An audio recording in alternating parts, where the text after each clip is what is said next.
Hey, let's talk autistic history and the Autism Wars. This is part 23 of this series.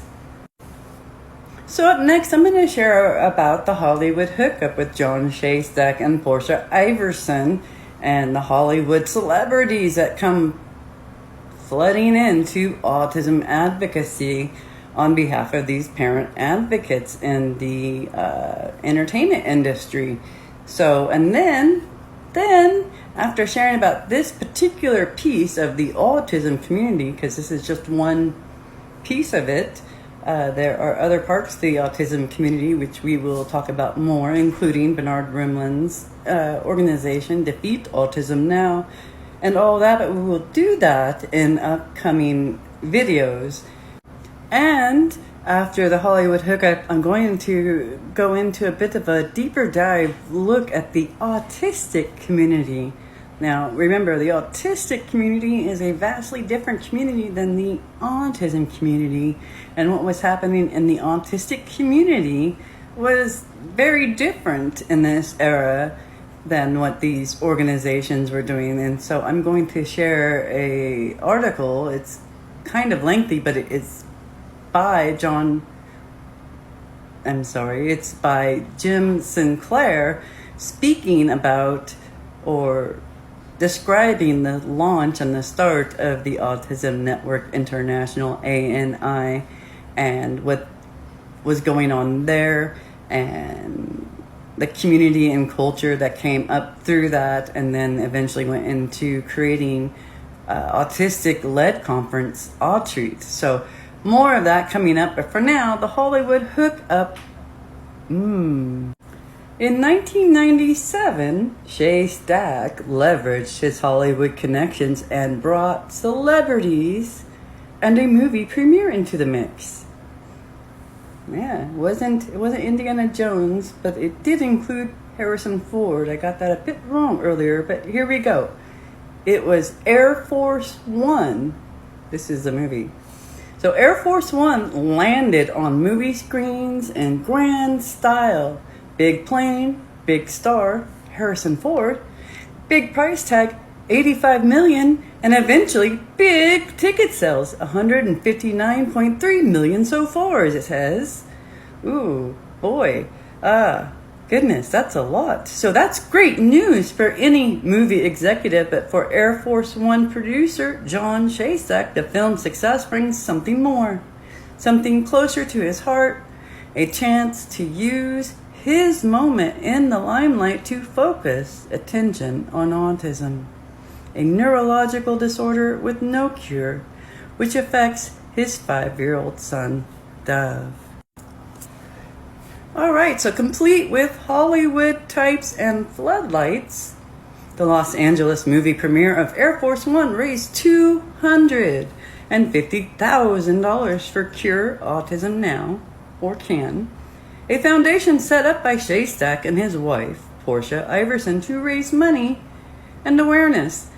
Shaystack wooed parents to his organization with celebrity dazzle, including these moms who were invited to attend Air Force One's movie premiere. It was the ultimate fantasy trip, a trip to Hollywood for the premiere of one of the hottest new films of the year and a post-premiere party with Tinseltown's elite. And last Monday night, 3 mothers who are not accustomed to the luxury of Hollywood and who spend most of their time seeing to the care of their special needs children stepped onto a red carpet at the Cineplex Odeon Century Plaza Cinemas along with such luminaries as Arnold Schwarzenegger and Maria Shriver, Martin Landau, and of course, Harrison Ford. This is a quote.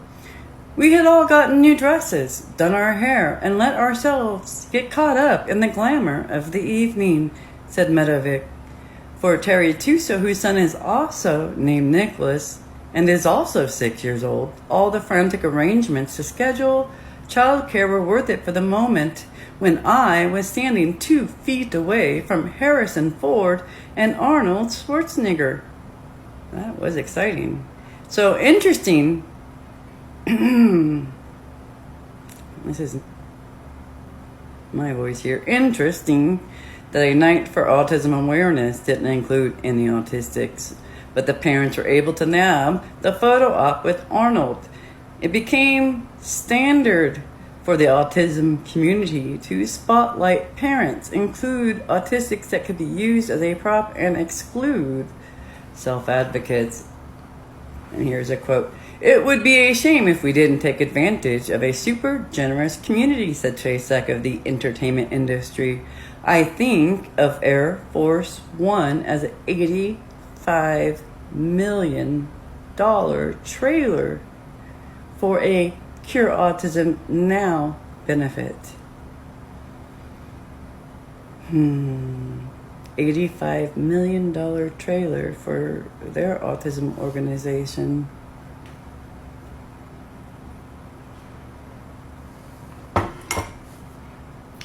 Right. So these the celebrities involved in this super generous community would supercharge Shaystack's autism epidemic narrative, impress and bring NT parents into CAN's community, influence legislation and politicians, shape public opinion, and silence autistics from the national conversation.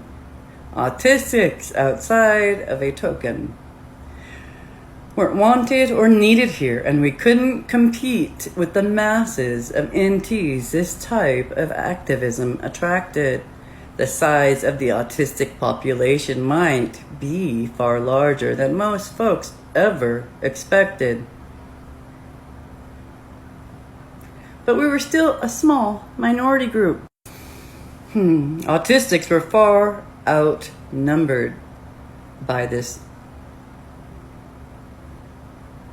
giant new wave of parent advocates hell-bent on a cure. They were hell-bent on a cure. Well, yeah, they really were.